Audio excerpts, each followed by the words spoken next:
প্রিয় শিক্ষার্থীরা, দেখো আমরা আজকে আলোচনা করব নবম দশম শ্রেণীর 2026 এবং 27 সালের এসএসসি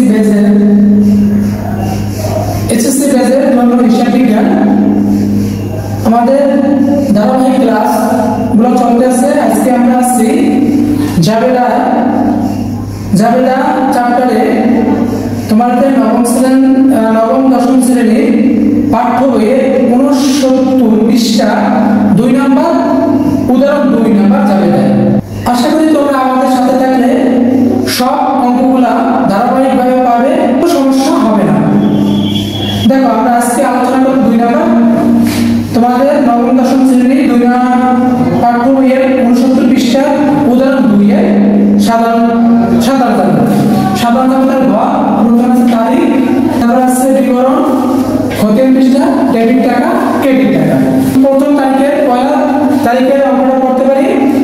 আছে জনাব সরকার 2017 সালে 1 জুলাই তারিখে নগদ 50,000 টাকা এবং 20,000 টাকার পণ্যদ্রব্য নিয়ে ব্যবসা শুরু করছে।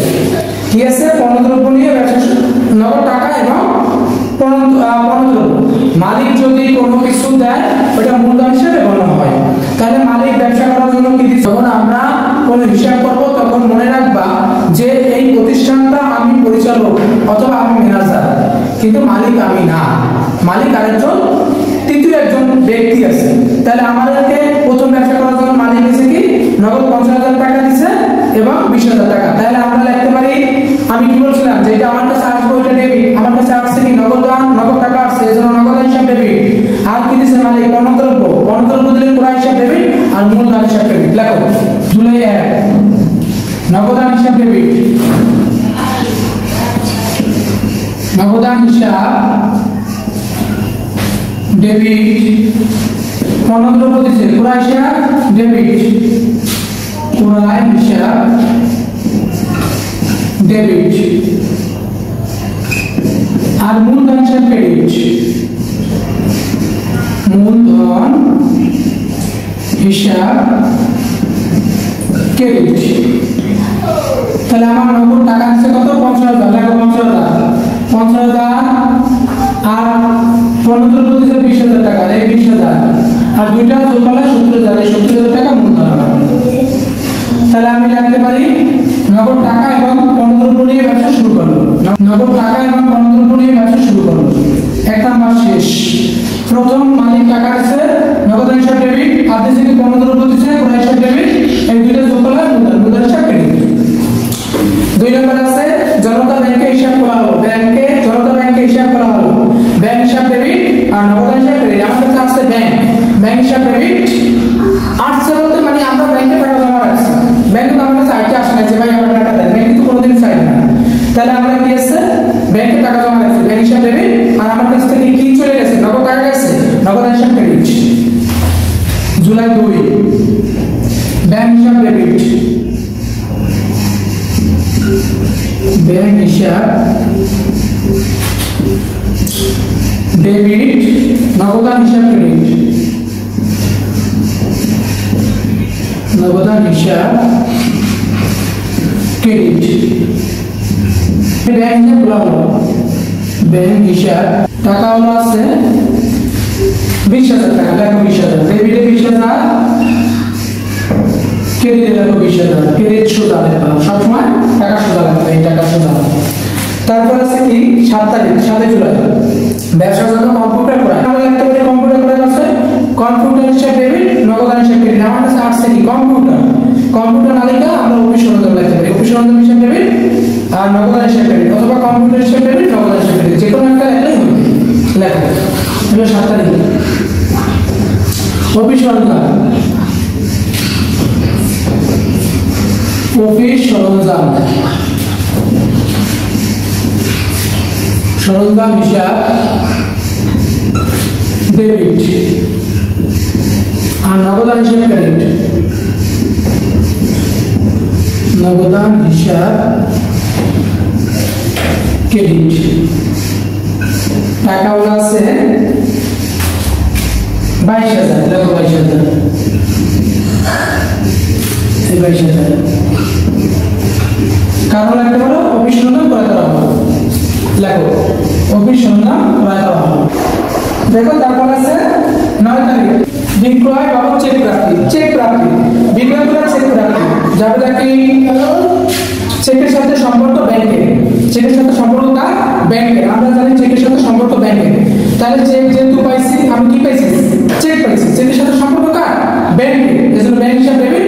আর আমাদের কি চলে গেছে পণ্যদ্রব্য চলে গেছে, এজন্য বিক্রয় করছে বিক্রয় হিসাব ক্রেডিট, ব্যাংক হিসাব ডেবিট বিক্রয় হিসাব ক্রেডিট, ব্যাংক হিসাব ব্যাংক হিসাব ডেবিট বিক্রয় হিসাব ক্রেডিট, বিক্রয় হিসাব ক্রেডিট। কারণ থেকে কোন বিক্রয় 10 তারিখ বাবুল টেলার্সের নিকটে হতে 10% বার্তায় কোরআন। বাবুল আমি কি বলছিলাম কোন প্রতিষ্ঠানের নাম অথবা কোন ব্যক্তির নাম যদি থাকে ওটা বাকি হইছে, তাহলে বাকি হইছে কোরআন সাথে থাকে কি পাওনাদার। কপালে থাকলে বিদেশ যাব, কপালে কপাল কপাল কত কোরআন কত পাওনাদার, তার আমরা লিখতে পারি ক্রয় ডেবিট পাওনাদার হিসাব ক্রেডিট। দেখো ক্রয় ক্রয় হিসাব ডেবিট পাওনাদার হিসাব ক্রেডিট।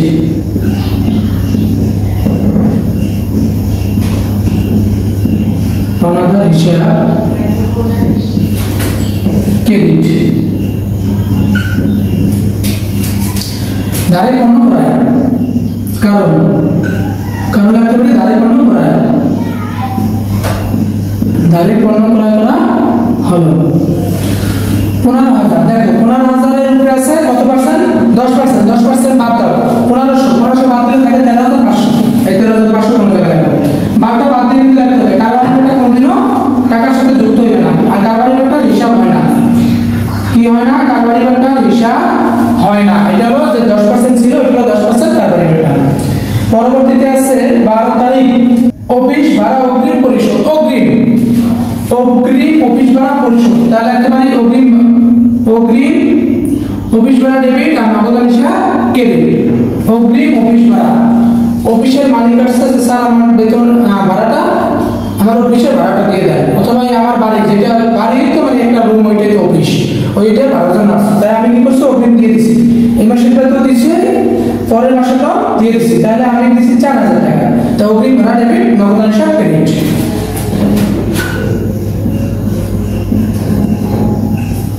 অগ্রিম ভাড়া হিসাব ডেবিট, অগ্রিম ভাড়া হিসাব ডেবিট আর নগদান হিসাব ক্রেডিট। নগদান হিসাব ক্রেডিট কারণ একটা করে অগ্রিম ভাড়া প্রদান করা হলো 4,000, লাগবে 4,000, ডেবিট শুধু 4,000 আর ক্রেডিট শুধু 4,000, লাগবে 4,000। চেকের মাধ্যমে পণ্য বিক্রয় ব্যাংক ডেবিট বিক্রয় ক্রেডিট। বাবুল স্টোরের নিকটে পণ্য ক্রয় হিসাব ডেবিট পাওনাদার হিসাব ক্রেডিট। অগ্রিম ভাড়া দেওয়া হলো, অগ্রিম ভাড়া ডেবিট নগদ হিসাব ক্রেডিট। 15 তারিখ আছে কি বাবুল টেলার্সের নিকটে পণ্য ফেরত পাঠানো হলো 1,000 টাকা। বাটটা পাবে, বাটটার কোনো প্রয়োজন নেই। বাবুলের কাছ থেকে আমি কি করছিলাম পণ্য ক্রয় করছিলাম, ওই পণ্যটা আমি কি করছি নির্মাণে হওয়ার জন্য ফেরত দিচ্ছি, তাহলে উল্টাটা লিখতে পারি যে বাবুলের যখন কিনেছিলাম ক্রয় হিসাব ডেবিট আর বাবুল হিসাব পাওনাদার হিসাব ক্রেডিট। এবার পাওনাদার হিসাব ডেবিট ক্রয় ফেরত ক্রেডিট। লেখো পাওনাদার ডেবিট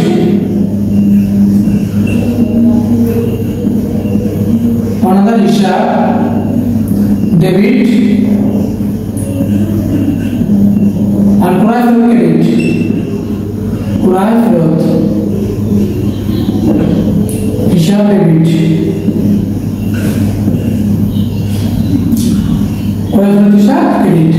পণ্য ফেরত দেওয়া হলো কারণ লেখো পণ্য টাকাটা কোনো প্রয়োজন নাই 1,000, লেখো ডেবিট শুধু 1,000 ক্রেডিট শুধু লেখো 1,000। পরবর্তীতে আসলো 20 তারিখ বেসার প্রচারণা বাবদ ব্যয়। প্রচারণা মানে বিজ্ঞাপন, প্রচারণা মানে কি বিজ্ঞাপন, তাহলে আমরা লিখতে পারি বিজ্ঞাপন হিসাব ডেবিট। আমরা চাইছি কি প্রচারণা ব্যয় মানে বিজ্ঞাপন, বিজ্ঞাপন হিসাব অথবা ব্যয় হইলে বিজ্ঞাপন ব্যয়, ব্যয় হিসাব ডেবিট বিজ্ঞাপন হিসাব ডেবিট নগদ হিসাব ক্রেডিট।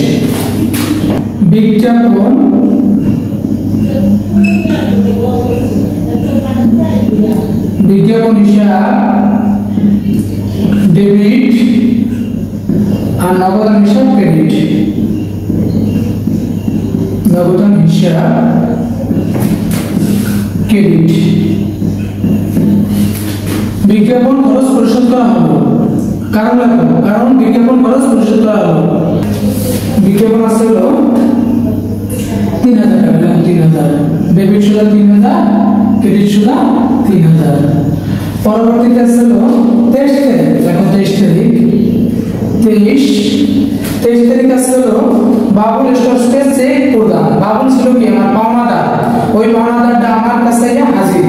বাবুলের দায়িত্বে পরে করেছিলাম 10 তারিখ, ওই 10 তারিখ এখন উনি 23 তারিখ আসছে, এসে বললো যে স্যার আমার টাকাটা তো আসলে পাঠাইলেন না বা দিলেন না, আমার টাকাটা তো দিলেন না।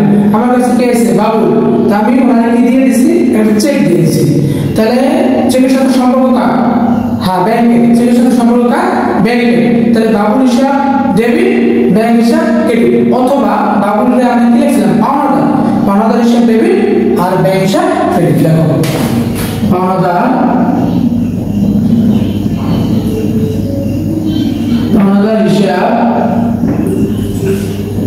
হিসাব ডেবিট আর নগদান হিসাব ক্রেডিট। ব্যাংক হিসাব ক্রেডিট, চেক দিছি, ব্যাংক হিসাব ক্রেডিট। পাওনাদারকে চেক দেওয়া হলো বা চেক পরিশোধ। পাওনাদারকে দিছি হলো 5000 টাকা, বাবুকে দিছি কত? 5000 টাকা। এই 5000 ডেবিট আর 5000 টাকা ক্রেডিট। পরে আছে 25 তারিখ। 25 তারিখ কি আছে? জনাব সরকার ব্যক্তিগত খরচ ব্যবসা হতে পরিশোধ। জনাব সরকার ছিল মালিক, এখন ওনার কোনো খরচ প্রয়োজন, ওনার হয়তো বাসায় বাজার করা লাগতে পারে, অথবা ওনার খরচ যে কোনো খরচ হইতে পারে। তাহলে মালিক যদি কোনো সময় কোনো কিছু নেয়, ওর উত্তোলন হিসেবে গণ্য হয়। মালিক যদি ব্যবসা থেকে কোনো কিছু নেয়, হইতে পারে নগদ টাকা অথবা চেক অথবা পণ্যদ্রব্য, যে কোনো জিনিস নিলে মালিক ওইটা হলো উত্তোলন। যে উত্তোলন হিসাব ডেবিট আর নগদান হিসাব ক্রেডিট। দেখো উত্তোলন 25 তারিখ।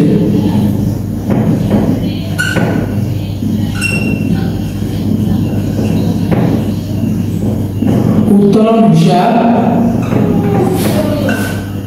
হিসাব ডেবিট আর নগদান হিসাব ক্রেডিট। নগদান হিসাব ক্রেডিট লিখতে পারি আমরা মালিক নিষ্পত্তি উত্তোলন করলো। মালিক কত টাকা নিয়েছে? 2000 টাকা। এই 2000 টাকা দেখো 2000 টাকা মালিক নিষ্পত্তি উত্তোলন করলো 2000 টাকা। আর শুধু একটা এন্ট্রি আছে, দেখো কি আছে? পাওনাদারকে পণ্য ফেরত দেওয়া হলো। পাওনাদার হিসাব ডেবিট, ক্রয় ক্রেডিট। দ্বিতীয়টা ছিল বিজ্ঞাপন প্রচারণা বাবদ ব্যয়। বিজ্ঞাপন হিসাব ডেবিট আর নগদান হিসাব ক্রেডিট। বিজ্ঞাপন হিসাব ডেবিট, নগদান হিসাব ক্রেডিট। পরেরটা ছিল পাওনাদারকে চেকে পরিশোধ। পাওনাদার হিসাব ডেবিট, ব্যাংক হিসাব ক্রেডিট। চেকের সাথে সম্পর্ক ব্যাংকে। তারপর আছে মালিক নিষ্পত্তি উত্তোলন করলো 2000 টাকা। উত্তোলন হিসাব ডেবিট, নগদান হিসাব ক্রেডিট। কর্মচারীর আহারের বেতন অপরিশোধিত। অপরিশোধিত মানে বকেয়া আছে। অপরিশোধিত মানে কি? বকেয়া আছে, এখন বেতন দেয়নি। তাহলে আমরা লিখতে পারি বেতন হিসাব ডেবিট, বকেয়া বেতন ক্রেডিট। বেতন হিসাব ডেবিট, বেতন হিসাব ডেবিট আর বকেয়া বেতন ক্রেডিট। বকেয়া বেতন হিসাব ক্রেডিট। বকেয়া বেতন হিসাব ক্রেডিট। বেতন বকেয়া রয়েছে, বেতন বকেয়া রয়েছে।